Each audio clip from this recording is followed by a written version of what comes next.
A epístola do apóstolo Pedro, sua primeira epístola, capítulo 1, verso 1, nos diz: Pedro, apóstolo de Jesus Cristo, aos eleitos que são forasteiros da dispersão no Ponto, Galácia, Capadócia, Ásia e Bitínia. Me chama a atenção essa palavra forasteiros da dispersão. O Império Romano estava perseguindo, colocando a culpa que foram os cristãos que incendiaram Roma. Isso criou uma perseguição muito grande contra os cristãos. E essa epístola é endereçada para estes cristãos forasteiros, isto é, pessoas que não tinham uma residência fixa, estavam sempre correndo, andando de um lado para outro. E essa palavra forasteiro é uma palavra que também aparece no capítulo 2 de 1 Pedro, no seu verso 11, que Pedro também utiliza essa mesma situação, fazendo uma conotação espiritual que é importante para as nossas vidas, para não nos prendermos neste mundo. E ele diz: amados, exorto-vos como peregrinos e forasteiros que sois, a vos absterdes das paixões carnais que fazem guerra contra a alma. Então essa figura de forasteiros, ela enfatiza a natureza temporária da estada de um viajante num determinado lugar. Quando temos a oportunidade de fazer uma viagem, temos que ter um lugar onde podemos tomar o nosso banho, descansar, dormir e assim termos as nossas necessidades básicas preenchidas para continuar a nossa caminhada. E na vida espiritual acontece a mesma coisa. Nós estamos numa caminhada como forasteiros. Os cristãos vivem no mundo, mas devemos entender que a nossa verdadeira casa, pátria, ela está no céu. Não é neste mundo. Este mundo, nós estamos de passagem. Nós temos que pensar nas coisas do céu. Por isso, o apóstolo Paulo, ele dizia em Filipenses, capítulo 3, verso 20, sobre esta realidade: pois a nossa pátria está nos céus, de onde também aguardamos o Salvador, o Senhor Jesus Cristo. Assim como Filipos, Paulo escrevendo esta carta aos Filipenses, a cidade de Filipos era uma colônia de Roma. E hoje, o que é uma colônia dos céus? A colônia dos céus é a igreja do Senhor. Daí Paulo diz: também aguardamos. Essa é uma expectativa ao anseio que o apóstolo Paulo tinha quando ele menciona claramente no capítulo 1 de Filipenses, nos seus versos 23, ora, de um e outro lado estou constrangido, tendo o desejo de partir e estar com Cristo, o que é incomparavelmente melhor. Então ele tinha essa realidade, ele tinha esse anseio de estar com o Senhor Jesus Cristo. E nós também devemos viver nessa esperança, nesse anseio, porque a nossa passagem aqui por este mundo é muito rápida. Paulo fala também sobre isso em Romanos, no seu capítulo 8, verso 19, ele diz assim: a ardente expectativa da criação aguarda a revelação dos filhos de Deus. E ele diz mais no verso 23: e não somente ela, mas também nós que temos as primícias do Espírito, igualmente gememos em nosso íntimo, aguardando a adoção de filhos, a redenção do nosso corpo. E ele vai dizer também no verso 25: mas se esperamos o que não vemos, com paciência o aguardamos. Daí devemos ter esse sentimento de que a nossa vida neste mundo é uma vida muito breve, muito rápida. Tiago fala, é como um vapor que aparece e logo se desvanece. Esta semana, vendo nas redes sociais, pudemos ver um bonito transatlântico saindo do nosso porto, ali na Barra de Santos, perto daquele forte antigo.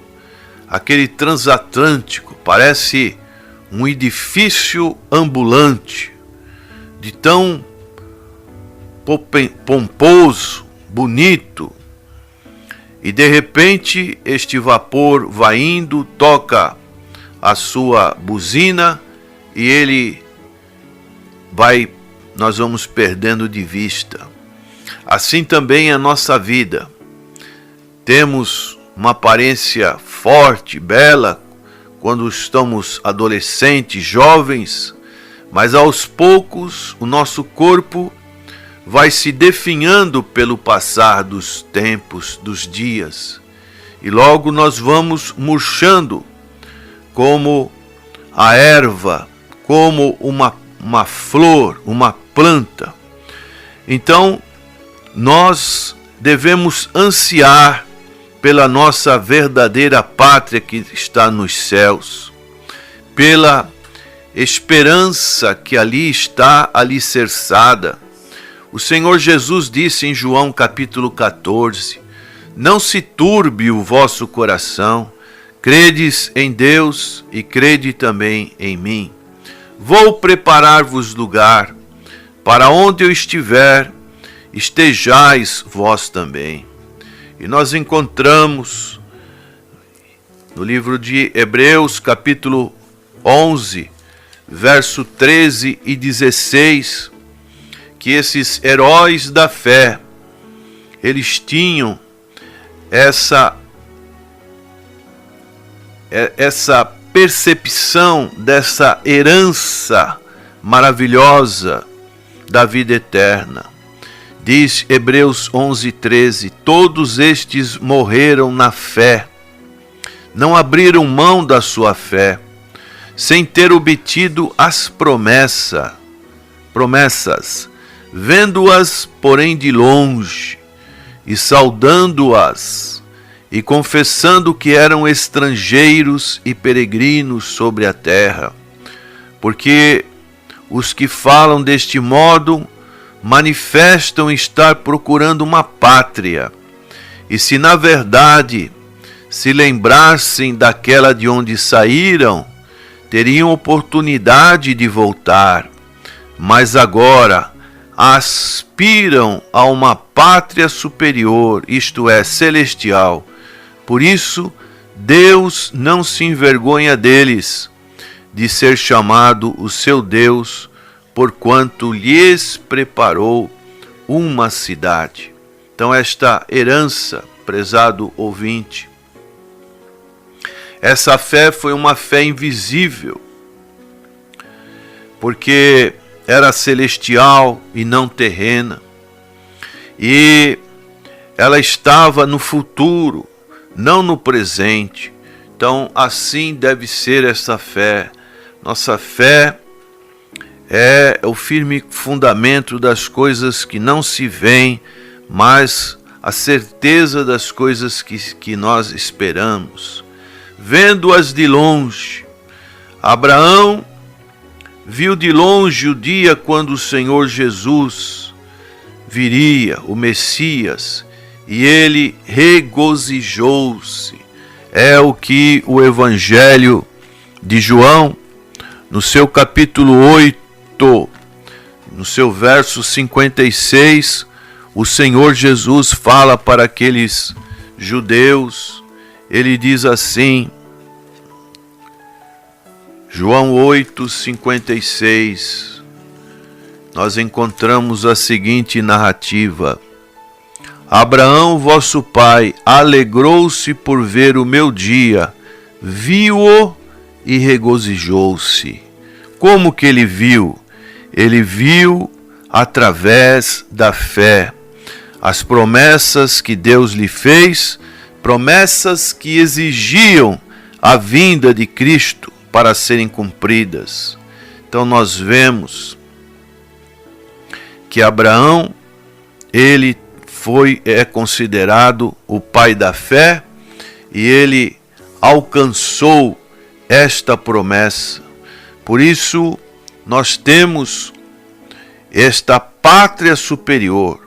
Os crentes do Antigo Testamento, da Antiga Aliança, eles compreenderam que as esperanças e as promessas que aguardavam pela fé eram celestiais e não meramente terrenas, físicas. Por isso o Evangelho de nosso Senhor Jesus Cristo, ele tem uma conotação principalmente espiritual.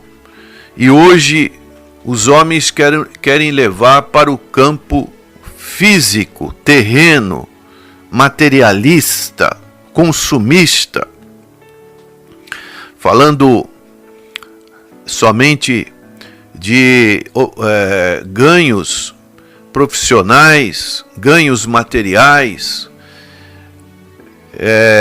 curas divinas.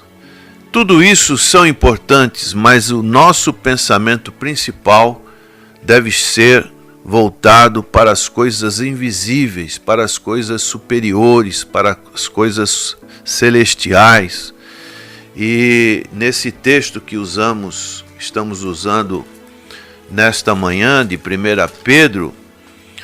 Pedro, ele escreve essa epístola para esses cristãos, falando da sua salvação, porque eram pessoas perseguidas, pessoas que estavam na iminência de serem mortas.